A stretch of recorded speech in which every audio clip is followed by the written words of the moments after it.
बिना सर्जरी रे हाड़ भंगा चिकित्सा देशी पद्धति रे सेक नहीं भल होउछंती रोगी जड़ी बूटीर लेप सह बाउंस ताट जोड़ी पारुछि भंगा हाड़। आज भी पारंपरिक पद्धति रे एठी चलिछि चिकित्सा। युव वैद्यंक सेक नहीं भल होउछंती रोगी। खोर्धा चिलिका सांगी थिबा जगारे जड़ीबूटी सह जड़ा तेल क्षीर महू आदि रे प्रस्तुत पंच रस लगाई पट्टी बांधिदेबा पर ताहा भंगा हाड़ जोड़ुवा रोगी होउछंती। पड़ी की हाथ भांगी जाइए। ए 20 दिन है ये आसिया टे भल लगुच।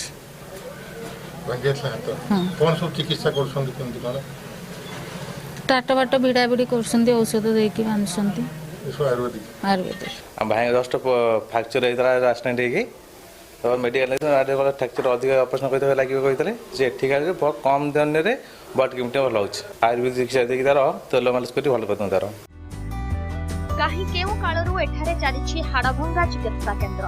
बापा जेजे को बंचाई रखिछंती। टंका अभावरू रोगी डाक्तरखाना जाई पार नथिबा बेले एही सेक सेमानंक पई बेस सहायक होई परिछि।